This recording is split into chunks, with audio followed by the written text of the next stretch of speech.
Hey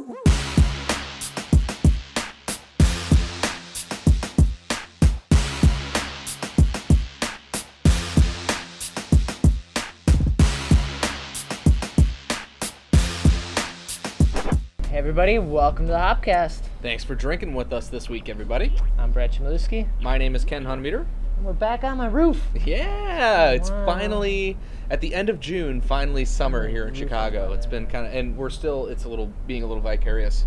Yeah. We don't know if it's going to rain and pour and storm on us at any moment. I had a sweatshirt on and you're in shorts, and yeah, it's classic Chicago though. It's the bipolar weather, and as a result, wardrobes. I think that's why we're gonna do a porter and an IPA in this episode. Yeah. So the theme of today's episode is, and you can start tagging this as Cellar fail. We're deciding which beers that we should do this week, and was going through Brad's cellar and pulled out this double IPA that he's had for God knows how many years. And I'm like, dude, you should probably have drank this a while ago. And that's the Mikkeller Struise. The collaboration beer. So double IPA that they made together. And then we also have a Floyds Alpha Klaus, which is their like Christmas Porter from 2008. Possibly 07, but possibly likely, 07. I think it's 08. Likely 08. Yeah. Fantastic beer, but not sure if this is going to hold up, really. The double IPA is probably just terrible.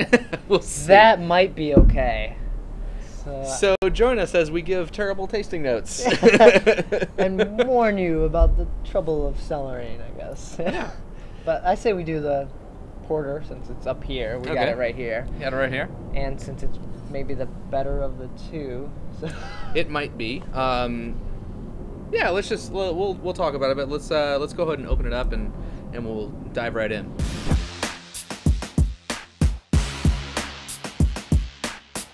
So we're getting a lot of head from this beer. Yeah, as you can tell from that pour, it's at this point a little bit over carbonated. I mean, pretty much the only conclusion that you could reach is that this has yeast in the bottle still, so bottle conditioned.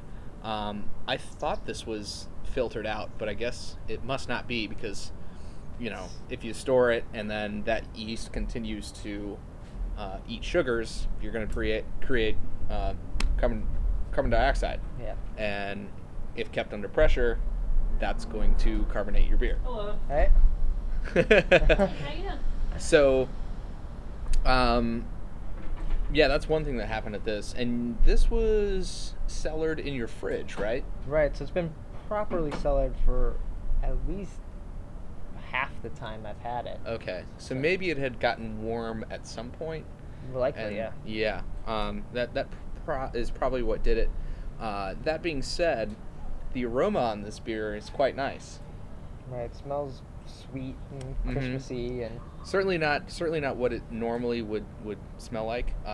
If you've never had this beer fresh before, it's as any typical Three Floyds beer would be. It's pretty hopped up for a porter. It's getting like almost cookie, like a nutmeg gingerbread. Right. So certainly all those hops have fallen out over the past few years, but it still smells pretty good. So let's go ahead and give it a taste. The head got out of the way though for it. Coming through. Got out of the way, and to tell you the truth, this is still, it tastes pretty good. Yeah. It doesn't taste like Alpha Klaus, just because of the amount of hopping that comes in there, and that's all diminished. But that being said, it's held up. Yeah, for a 6% beer after 2.5 years now. Yeah. It's not a bad. total fail. cellar fail. I would say the only thing wrong with this is the carbonation level, but it doesn't taste awful, but it sort of falls off as well. It's just kind of like at this point it's dull, and especially if you've experienced Alpha Klaus before, you know that it's like a lot of super bright piney flavors from all those hops. Yeah. And it's become one of those anticipated releases where people will go and seek this beer out, and it sells out pretty fast, just because it is so delicious. And it's a 3 Floyds beer. Yeah, it's 3 Floyds, of course. So a lot of that appeal is gone, but at the same time, it's not oxidized. Right. It hasn't soured or anything. It's not infected or anything like that. So not a total fail, but in my opinion, I like it fresh. And at 6%, I probably never should have cellared at that. Yeah. I know we do it, like, my roommate likes to, likes to cellar Christmas beers. So this is technically their... He loves Christmas beers. Yeah, he loves Christmas beers. And this is theirs, and it's one of my favorite Christmas releases just because it's not actually spiced. It's more along the lines of what would I want to drink at Christmas time, This would probably be blended really well with a fresh one. So you get hops, and then you get the... Yeah, that you're right on with that, because I've actually done that before. Delilah's, which is a bar out here in Chicago. Shut up! They do many different beer festivals where they feature vertical tastings. Mm-hmm. And I remember Alpha Klaus being one of them, amongst many other beers, but Alpha Klaus, you could range from fresh to 4 years back, and so I used to take 2 different samples and blend them back together, fresh and new, and if you're a fan of the show, you know that I kind of like doing that in general, but taking that fresh beer and kind of waking up the old beer, and getting the complexity of some of the older beers is kind of nice. So that's what I really enjoyed. It was blending. So it's something that you could try with a lot of different styles, or whatever beers you have laying around in the cellar. If you have new and old, try them separately and blend them together. Yeah. So I think that's the best part about cellaring, is be able to compare as the time goes on. You buy 2 or 3. Next year you buy another 2 or 3, and you open up one of those, and So a pretty nice job by 3 Floyds, and I think maybe just the mere fact that it is so hoppy, when fresh, probably preserved this beer a little bit. And the mostly correct cellaring, I think if it wasn't in the fridge that whole time, it could have really caused a problem, like in the heat. Yeah. That probably would have halted the overcarbonation. But that's also the risky run when you're making like cellarable beers, is you're trusting the person that you're selling this beer to keep it properly, and then not tear you apart when it, My beer from 3 years ago doesn't taste good. I kept it in the oven for 4 years and it's bad. Like, why is that?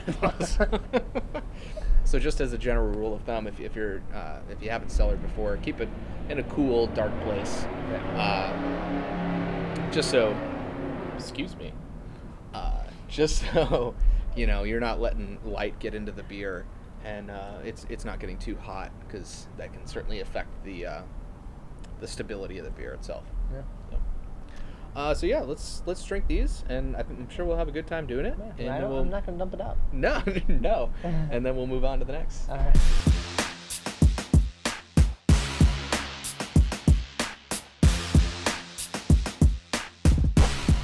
Well, Cam, that was pretty good. I can't really put the hashtag on that one. The cellar fail. Cellar fail isn't really working. But we encourage you to share all of your cellar fails. Yeah.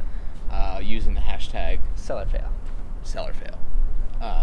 But maybe this one will fail. Like now we're rooting for beers to fail. Right. Like what does this show come to? Yeah. So this is the Struise and Mikkeller double IPA, and for some reason Rate Beer was involved in it.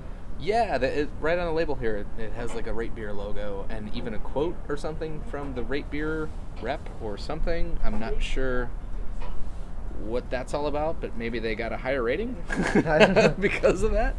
But anywho, so this is the Elliott Brew, I guess. That's the name of it. Okay. And according online, it says this is the hoppiest beer ever brewed in Belgium. So I'm assuming it's a Belgian double IPA. I guess so. We'll find out, but yeah, typically Belgian beers are more balanced than the day-to-day American beers nowadays. And it says it's 103 30 IBUs, which is impossible, but Yeah, there's a whole debate on the IBU scale, like whatever, but I'm not surprised that something like this would be the hoppiest Belgian beer ever, just because they normally don't take to the American style of hopping, but nowadays some of them, smaller craft Belgian beer makers are starting to take notice and even collaborate with, there's been a number of different collaborations out there. So I say we go ahead and try it. All right, let's open up and pour it out. Cool.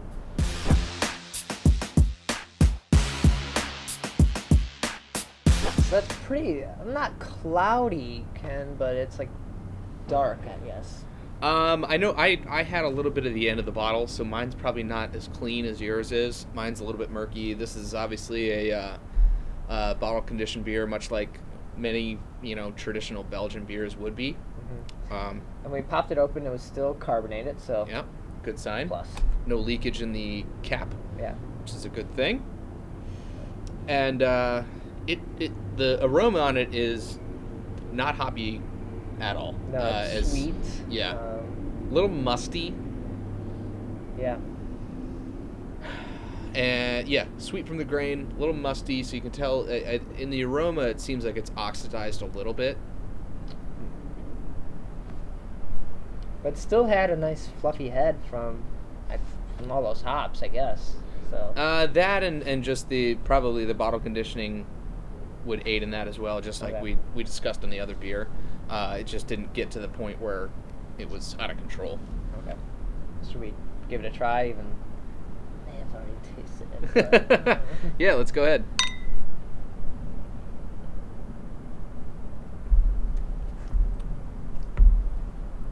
Now the carbonation level is actually pretty low. Mm-hmm.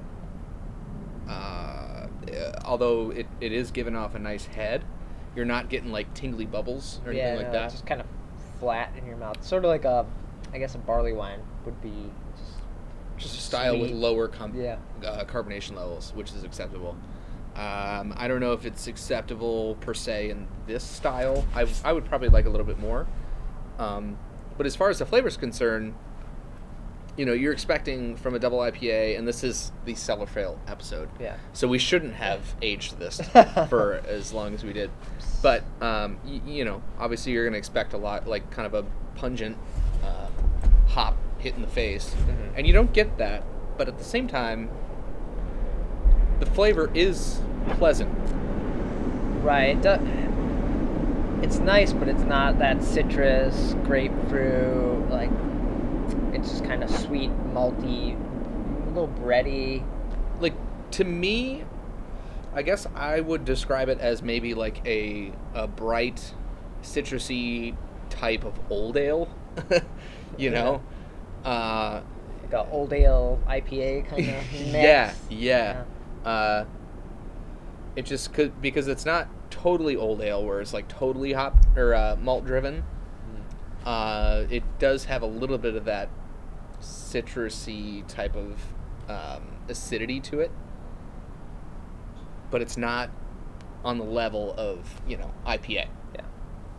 And coming off of our aged porter there, this is actually really nice. It's like it's not too hoppy. It's not just like flavorless either. Mm-hmm. Not infected at all. Once again. And so pretty much what we're getting at is that our cellar fail idea has failed. Mm-hmm. And some of the things that you can do to make your beer more stable is using more of the bittering hops. And someone was kind of teaching me about this not too long ago, as far as the thing that he couldn't stand was when people talk about shelf life on certain beers, and he's like, particularly mentioned Pliny the Elder and like the fact that you have to drink it right away. Mm-hmm. He's like, dude, that's bullshit. Like, you should make your beer more stable. Like, look at Sierra Nevada. Have you ever had a bad Sierra Nevada? And that's a really hoppy beer. That's true. Yeah. And they do that by like like Pliny the Elder in particular, is a lot of flavor hops. So you're using a lot of hops at the end of the boil, whereas Sierra Nevada is a lot of bitter. And those bittering hops, because they're in the boil for longer, will stabilize your beer a little bit better. And so it's better on the shelf. And I'm sure they know that from just their distribution-wise, their beers, like, it may sit there for a while because it's available everywhere. So. But at the same time, you're looking at it from a business perspective, and you're like, the fact that Russian River puts that, warning on their labels, drink this right away. Yeah. I mean, what better business plan than that? Like, you have to drink it now, then buy more. Buy more. Yeah, exactly. So, you get both ends of it. But I think maybe this did have a lot of bittering hops in it to make it at least stable enough to, be palatable and drinkable, and we actually pretty much enjoy it. Right, and that could be the Belgian influence because they know their beer has to go farther than most stuff. Like, it's usually needs to travel, and they're just trying to build a more balanced beer rather than like heavily hop driven. Right. So they have I will say, like, it seems as though Belgian brewers have a lot of like technical advances, and they really know if they're doing something to a beer, they know why they're doing it and what's going to be the effect of that. Right, they're not just throwing it in there for kicks. Right. And not to say that a lot of American brewers don't as well, but a lot of these Belgian breweries have been at it for a long, long time. Right. There's just more experimental stuff here. Yeah. Versus there, they fucking know what they're doing. Yeah, and Struise is kind of different in that respect, where they will make, kind of one-off in different beers. But a lot of the breweries out there they make this beer and they perfect it. Yeah. And that's it. Well, in Mikkeller, they make different stuff all the time. Doesn't even really have a brewery, right? Yeah. Yeah. So, but they make good stuff. I think he's figured out a good game plan here. Like, I'm gonna brew beer, but I don't have a brewery. I'm just gonna use all your breweries. Your stuff. I'll hang out there. We'll slap my label on it. Smart guy there. Yeah. So, just a couple examples of beers that we thought maybe wouldn't cellar as well as they did. And they actually did, yeah. Yeah, ended up being quite nice. We probably won't waste a drop of any of these, I'm sure. Yeah. Yeah, they'll find their way to some glasses. Sometimes when you're doing this thing like we do, drinking beer gets to be like work, It's not like back in the old days when you would savor every last drop of PBR that you had, We have no shame in dumping beers out anymore. But these two, we'll probably finish we'll drink them. Yeah, absolutely. But we're just letting you know that you probably shouldn't cellar beers that aren't made to be cellared here. That's kind of the point of this episode. Right. And, loosely, there's always, like, exceptions to rules, obviously, what we encountered today, but higher alcohol beers are going to be good. Sour beers are great because they have active live bacteria in them that will continue to evolve and stuff. Things that are filtered and the yeast is out of it, usually probably not that great of an idea unless it's like super big alcohol wise, and you can see it maybe just mellowing out. If it's too hoppy for you and you want some of those hops to drop out, you could cellar things like that. And then if what you like about the beer is the fact that it's really hoppy, don't age it, because all that shit's gonna go away. If you like your double IPAs with the bite, then drink them now. So that was basically the message of this thing, and then maybe we'll continue to do this with some different beers. I know I have a few at my house that probably shouldn't be cellared, but they're just down in the basement. Once you start having a cellar, it's like you kind of lose track of stuff back there. It's like, oh, whoa, there's that double IPA. How did I get it? Because once you get a cellar, you have to hire a cellarman to keep track of all your things. Little, like, gnome guy. Yeah. Like an Oompa Loompa. Yeah. And he sings songs in your basement. He sings the beers to sleep. Brings you lollipops. But anyways, before we get a little bit too ridiculous, we will bid you adieu. And thanks for watching. Thanks again.